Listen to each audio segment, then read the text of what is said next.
Olá, espero que estejam bem. Aqui é a professora e psicóloga Bruna Tavares Souza. Na aula de hoje vamos falar sobre estresse ocupacional e síndrome de burnout, ok?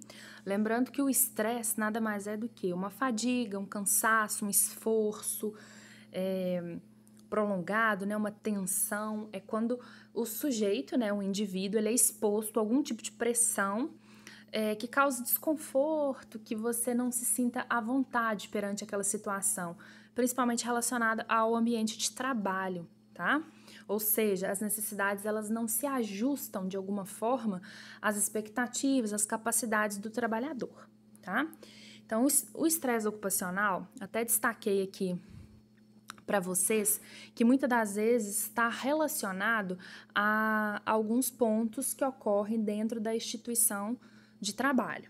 Lembrando eles, a retaliação é quando você faz alguma coisa e sempre ali o seu superior fica falando naquele erro, por exemplo, que você teve, que às vezes era um erro corriqueiro, algo que poderia ter acontecido, né? Mesmo você já com uma prática diante de determinada situação, nada impede que você possa vir a errar.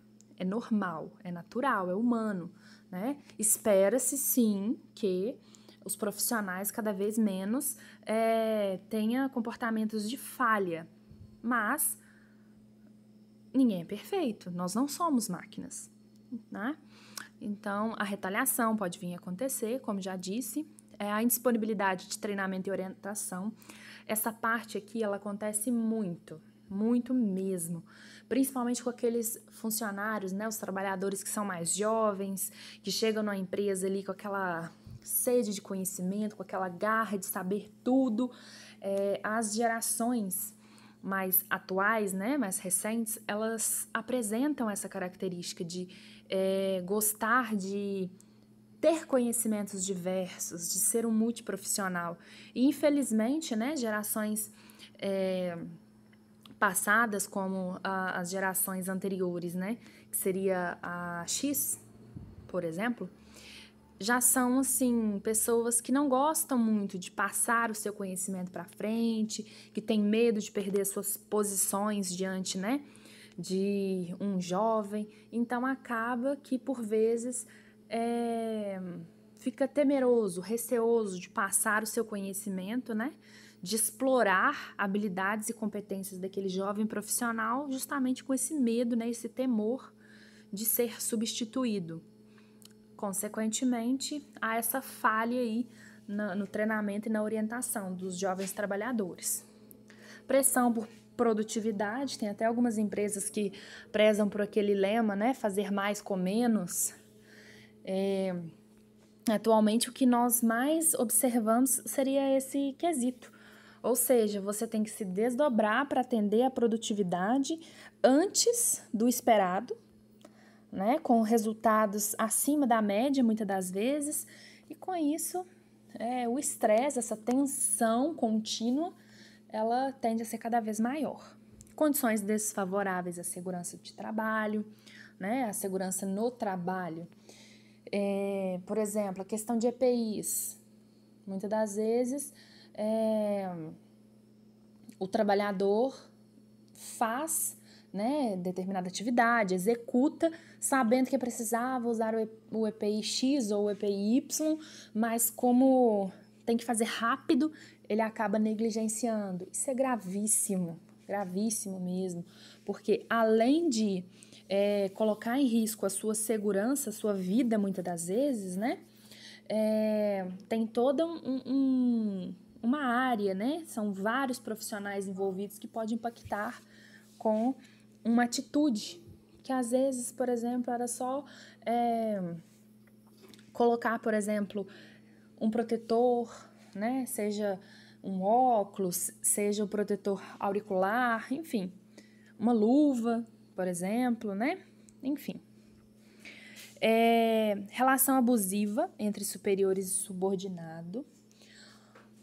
Essa questão ela é até um pouco complexa de falar, porque essa relação abusiva, muitas das vezes, alguns chefes, vou usar até esse termo porque é muito diferente de líder, né? Alguns chefes, eles agem por meio de coagir o trabalhador. Ou seja, se você não atender as expectativas, você não vai ficar aqui na empresa. Vou falar um exemplo assim, que fora um pouco da realidade de vocês enquanto técnico, mas é um exemplo que talvez fica mais fácil de vocês compreenderem. Por exemplo, uma vendedora de uma determinada loja, ela tem que bater a meta, por exemplo, de vender 30 mil, que é um valor alto. Então, o que ela faz? Ela sabe, né, que tem que vender, ela tenta ali, se empenha ao máximo, mas o superior, por exemplo, né, a gerente da loja, fica o tempo todo ali, olha, se você não bater a sua meta, você sabe que você vai ser mandado embora. Então, você tem que bater a sua meta. Então, ela fica com aquela pressão, né, aquele desconforto ali constantemente. A falta de controle sobre as tarefas, muitas das vezes, o que acontece? É comum, mais comum do que a gente pensa. Alguns trabalhadores assumirem mais atividades, né, mais responsabilidades do que consegue cumprir. Isso faz um link direto lá com o que a gente fala sobre o autoconhecimento e outros aspectos. Porque é importante que vocês tenham isso claro em mente. O que você dá conta, o que você não dá conta. Tá? Antes de assumir qualquer compromisso, né, assumir a responsabilidade por qualquer demanda, é importante que você avalie as suas atuais, para não acontecer essa questão do descontrole, né? Trabalhar, por exemplo, com planilhas de prazos, de datas, ajuda muito, né? Traz um auxílio enorme, mas o principal é você avaliar sempre as demandas que você já possui para que você possa assumir novas. Senão, infelizmente, ocorre sim esse descontrole, né? Essa falta de controle sobre as tarefas. O ciclo de trabalho sem descanso, né? Incoerentes aí com os limites físicos. Tem muitas pessoas que fazem, por exemplo, plantões em cima de plantões, que vai dobrando, e na hora que vê já tá 48 horas, 72 horas ali, né, trabalhando, seja na área da enfermagem, seja na área também, né, de uma siderurgia, de uma mineração. Claro que o esquema de trabalho é diferente, né, das profissões, mas muitas das vezes em algumas empresas tem essa questão de esquema de hora extra também, né? E acaba que gera essa falha, né, nesse ciclo descanso. Tem uma parte, até lá em processos cognitivos básicos, eu não me recordo se eu cheguei a falar na sala, mas é sobre o sono, porque o nosso sono, ele é induzido pela melatonina, né? Que é um hormônio que é produzido justamente para induzir o nosso sono. Então, a partir do momento que, de alguma forma, você está trabalhando, ocorre essa inibição. E, geralmente, esse hormônio ele é acionado, né? Devido à diminuição da luminosidade. Então, o nosso organismo, ele funciona, digamos assim, né? Justamente para que, ao anoitecer, nosso corpo comece a entrar em um equilíbrio para vir uma rotina de sono, para acontecer memorização, aprendizagem e outros aspectos. A partir do momento que há uma falha nisso, complica tudo, ok? Então, quando se fala, né, sobre a questão do estresse ocupacional, avaliamos esses dois modelinhos, que seria de demanda-controle, né, que avalia-se a dimensão da quantidade e do tipo de demanda e a dimensão do controle sobre as tarefas. Então, além de você saber a quantidade, né, um número, por exemplo, e o tipo, ou seja, eu tenho 10 atividades sobre aquele tema. Então, além de saber sobre isso, você também tem que saber controlar. Tá, eu não dou conta de fazer isso e isso. Eu consigo delegar para outra pessoa? É importante que haja essa análise, até mesmo para que o trabalho flua de maneira adequada. Então, demanda-controle é justamente isso, você reconhecer, você analisar a sua demanda e ter o controle sobre essas tarefas, para que você não se perca. O modelo teórico de estresse ocupacional, voltado para o desequilíbrio entre esforços e recompensa, que é o ERI, ele visa ampliar um pouquinho esse conceito do DC, né, que é demanda controle. Por quê? Além de você saber identificar a demanda, saber controlar a demanda, você busca também incluir mais segurança, você promove a saúde, ou seja, você avalia se está havendo, por exemplo, recompensas mesmo, né? Uma coisa é você, por exemplo, ali, se dedicar, né, horas para fazer uma atividade, às vezes fazer uma apresentação, fazer como é que eu vou explicar?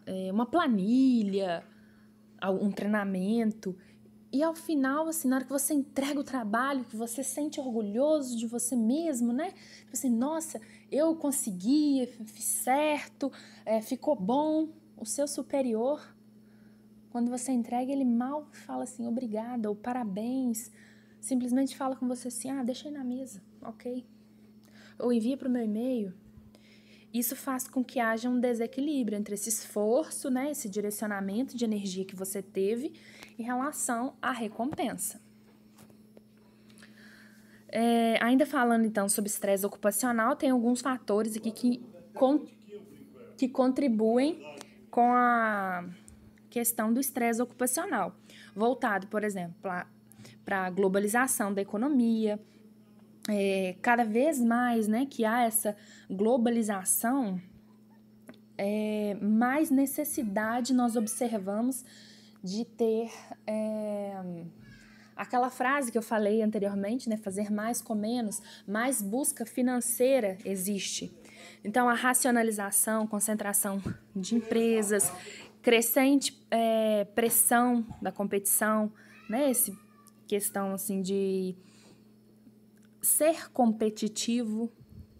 Uma empresa, ela quer ser competitiva com a outra, então, muitas das vezes, é muito difícil de fazer esse controle, né, em relação a quais são os diferenciais que a empresa possui, e muitas das vezes, até mesmo nos estudos que eu já realizei, o diferencial competitivo de uma empresa, por mais que venha lá atrelado a questão das tecnologias empregadas, o diferencial competitivo é o ser humano. Máquinas, a gente pode comprar a mesma máquina, ou seja, ter o mesmo trabalho ali, mas às vezes o ser humano que opera ela vai descobrir, por exemplo, funcionalidade diferente, funções diferentes, isso que eu quero dizer, formas diferentes de executar. Então, somos nós, seres humanos, que somos o diferencial competitivo nessa questão, né? Dessa crescente pressão. Até o item abaixo fala das inovações necessárias da tecnologia, a questão do ciclo produtivo, né? Cada vez você entregar trabalhos assim grandiosos num período de tempo assim que você fala, eu não tenho tempo hábil, mas acaba que você se desdobra, muitas das vezes faz hora extra e outros aspectos justamente para dar conta aí desse ciclo produtivo, né? Então, muitas das vezes, como fala no item abaixo, os trabalhadores eles se sentem obrigados a agir diante de todo esse ciclo vicioso que gera o mercado de trabalho. Consequentemente, os níveis de estresse cada vez mais são elevados.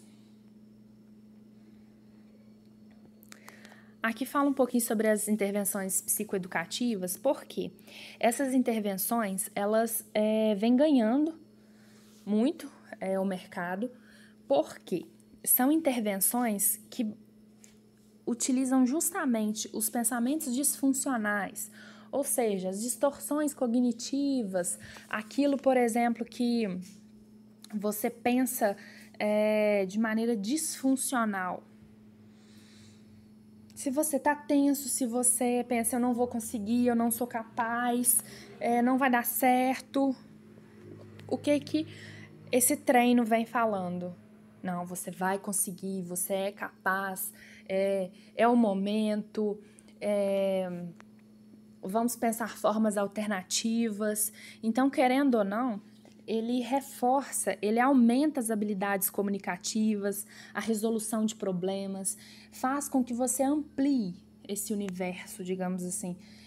Porque quando nós estamos envoltos a um problema, eu gosto até de fazer uma atividade com vocês em sala de aula, quando se trata disso, mas como nós não estamos presencialmente, geralmente eu coloco um pontinho no meio de uma folha A4 branca, e posiciono ela em vários locais, mais acima, abaixo, na lateral.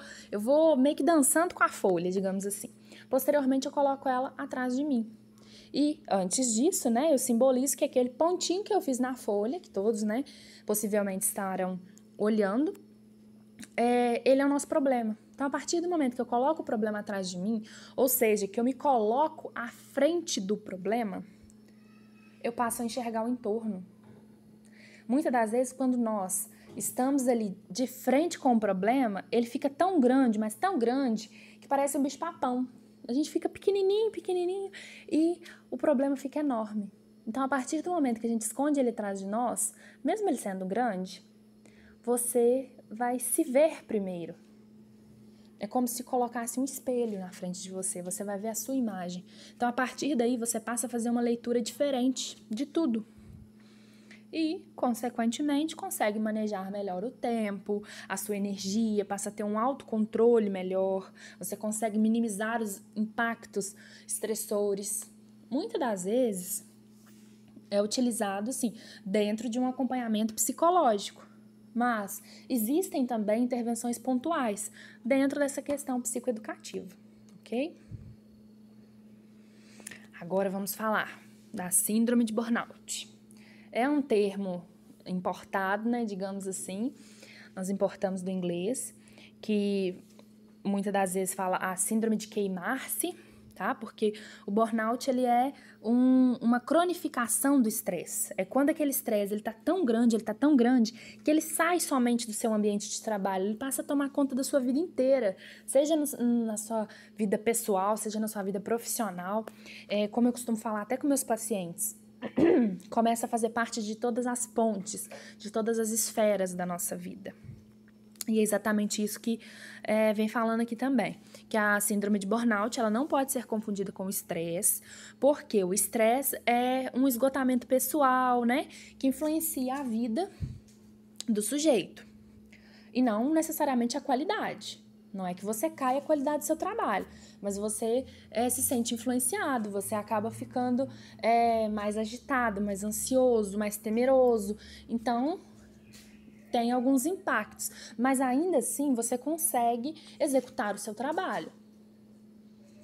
Agora, quando gera o burnout, você não consegue. Esse estresse prolongado, né? Essa questão cronificada, ela faz com que você falhe.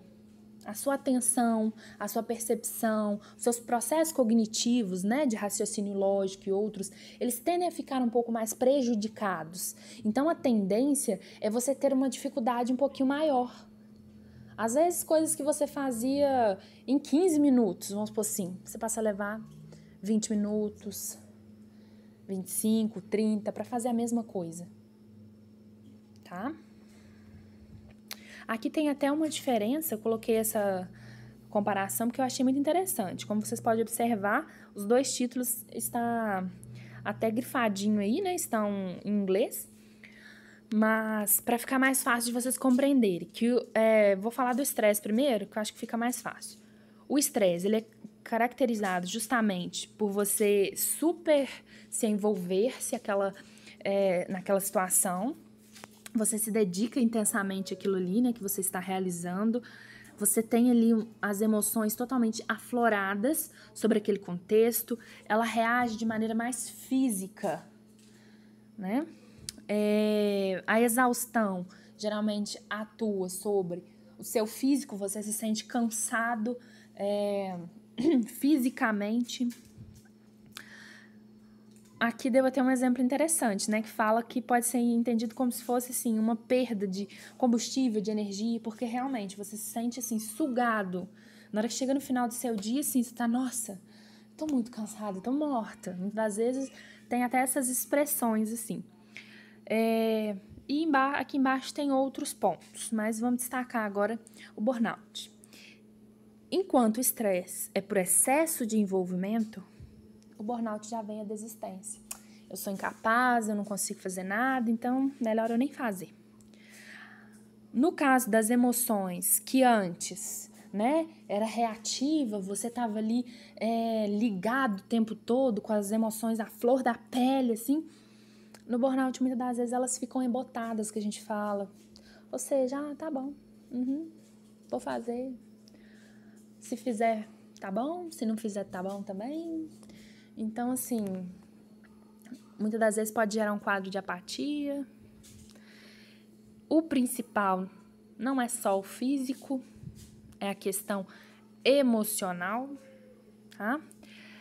Então, a exaustão, ela afeta diretamente a nossa motivação, né? Esse comportamento aí proativo, mexe com esses índices de motivação. E a motivação é o nosso combustível, vou usar essa palavra, né? É o que move nós para frente, né? Digamos assim, que nos impulsiona. Então, se ocorre algum dano nesse quesito, fica complicado de ir adiante, né? Até os níveis de agressividade, como já falei em outras aulas, né? Que é o que levanta a gente da cama, fica complicado. Pode gerar um quadro de depressão, tá? Aí aqui até fala que pode ser mais entendido como uma perda de ideais, uma perda de esperança. Então, complica um pouquinho. Essa parte de baixo também fala um pouco das dimensões, por isso que eu prefiro falar adiante. Então, ressaltando, o burnout é um processo gradual, né, uma cronificação, que o profissional começa a perder o significado e a fascinação pelo trabalho, dando lugar a um sentimento de aborrecimento, uma falta de realização, uma questão mais assim, tanto faz. Aí vem a dimensão de exaustão emocional, que é simbolizada, pela sigla EE. Só vocês compreenderem que exaustão emocional, eu tô sem energia. Quando eu tô exausta, eu tô sem energia. E quando fala sobre a questão emocional, ou seja, eu não tenho forças emocionais, eu não tenho motivação, eu não tenho mais atenção. O sentimento de frustração, ele é marcante. Então, é como se você tivesse chegado ali no limite das suas forças. Você não consegue mais. Você não tem mais nível motivacional para fazer essa engrenagem girar, digamos assim. Você se sente exaurido, né? Sem energia. A dimensão de despersonalização, ela adota atitudes de descrença, de distanciamento, de frieza, indiferença. Ou seja, eu até falei com vocês agora há pouco. É aquele sentimento assim, tá bom. Se a pessoa falasse, eu vou te ajudar com o seu trabalho. Você quer que eu te ajude a montar o projeto X? A pessoa, tá, pode. Mas se a pessoa não falar também, tá. Ele não vai se empenhar, não vai se interessar, digamos assim. Muitas das vezes é marcado justamente por esse descaso. Tem pessoas que acham que a pessoa está sendo cínica, que está totalmente descompromissada, que não está ali conectada com o grupo, né, com o objetivo de todos, mas é justamente porque a pessoa fica assim, indiferente. Ok? Ela perde, né, esse prefixo fala assim que ela perde características da sua personalidade. Para ela, para de fazer sentido, digamos assim. E tem a dimensão da perda da realidade, que é a PRP, que é justamente caracterizada pela pessoa se experimentar assim, totalmente ineficiente, incapaz, certa de que seu trabalho não faz a diferença. Então, se ela estiver ali ou não estiver, ela acha que não vai fazer diferença nenhuma. Então, muitas das vezes, ela fica só observando, olhando, ela fica mais apática também. Por exemplo, num hospital, vamos supor, o técnico está com essa perda de realização pessoal. Chega lá, às vezes, um acidente, algo gravíssimo, todos, né? Por exemplo, corre para tentar auxiliar. Ele olha, assim, pro entorno, aí vai andando vagarosamente, chega lá, tipo assim, viu que todo mundo já deu conta de fazer os procedimentos iniciais, aí ele fica na dele, por exemplo.